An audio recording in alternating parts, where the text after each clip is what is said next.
Paper leak हुआ जो चुनाव होने जा रहा है उसमें सरकार दबाव बना रही है। विधायकों पे दबाव क्या बनाएगी सरकार, और ये सरकार का तरीका है काम करने का। लोगों को डराना, लोगों को धमकाना, एजेंसियां लगा देना, या कोई पुराना केस हो उसको निकाल करके उस पर दबाव बनाना, ये सब कुछ चलने वाला नहीं है इस चुनाव में। ये बात तो चुनाव की हो गई, लेकिन नौजवानों के भविष्य से खिलवाड़ कर रही है सरकार। पहले तो नौकरियां नहीं निकल रही यहाँ पर, और जो निवेश के बहाने रोजगार की बात थी वो रोजगार भी नहीं मिल रहे। और अगर नौकरियां निकालती है सरकार तो सरकार ही जानबूझ करके पेपर लीक कराती है। अगर पहली बार जब उत्तर प्रदेश में पेपर लीक हुए थे उसी समय कार्रवाई हो गई होती। आज तो डायलॉग चल रहे हैं, अखबारों में देखिए डायलॉग हैं, सरकार के डायलॉग हैं। अगर पहले दिन ही कार्रवाई हो गई होती तो नौजवानों को नौकरियां मिल गई होती, नौकरियों के ये पेपर लीक नहीं होते। 60 लाख के लगभग नौजवान इससे परेशान है। पुलिस भर्ती, आरओ और दूसरी वाली जो नौकरी निकली है उसके भी छात्र नौजवान चाहते हैं कि ये पर्चा दोबारा हो, री एग्जाम हो। आखिर सरकार कर क्या रही है? जब इतना इंतजाम करती है सरकार तब पेपर लीक हो रहा है, और फिर अपने से बचने के लिए कुछ भी नाम फ्लैश कर देना।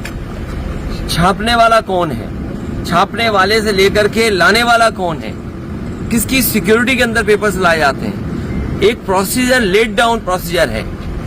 क्या सरकार के लोग शामिल नहीं है उसमें? तो सीधा आरोप है कि सरकार के लोग ही शामिल है जिनकी वजह से पेपर लीक हुआ। सरकार पेपर छपवाती है, सरकारी पेपर लाती है, सरकारी डिस्ट्रीब्यूट करती है, तो कौन दे रहा है पेपर?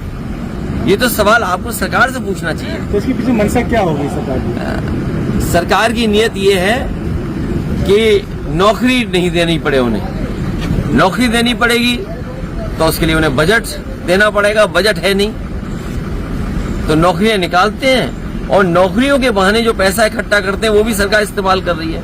कई सौ करोड़ रुपया इकट्ठा हुआ होगा।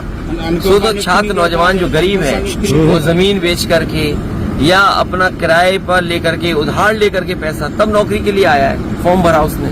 और सरकार ने कितनी नौकरियां दी होंगी अभी तक? और अग्निवीर जैसी व्यवस्था कौन स्वीकार करेगा? अग्निवीर कौन स्वीकार करेगा? यहाँ लाखों लाख नौजवानों को साल में नौकरी मिलती थी, उस नौकरी को क्यों रखा इन्होंने? टेम्पररी नौकरी क्यों रखी इन्होंने? दिन दहाड़े राष्ट्रीय लोकदल के नेता राठी जी की हत्या हो गई, किस तरीके से दिख रहा है? देखिए, वो अलग बात है। फिलहाल उत्तर प्रदेश के लिए जो पेपर लीक हुआ ये सबसे बड़ा सवाल है। सरकार इससे भाग नहीं सकती। सरकार की जिम्मेदारी थी सुरक्षित पेपर कराने की, और सुरक्षा का इंतजाम भी किया था। रिकॉर्ड बनाने के चक्कर में पेपर लीक सरकार ने करा दिया। जिस तरह से आप आगरा में भी रहे राहुल गांधी के साथ में, किस तरह का जन समर्थन देखने को मिला है? ये जन समर्थन बढ़ेगा क्योंकि किसान, नौजवान और व्यापारी और हर वर्ग के लोग इस सरकार को हटाना चाहते हैं। 2017 में गठबंधन हुआ था, 2024 में किस तरीके से देख रहे हैं?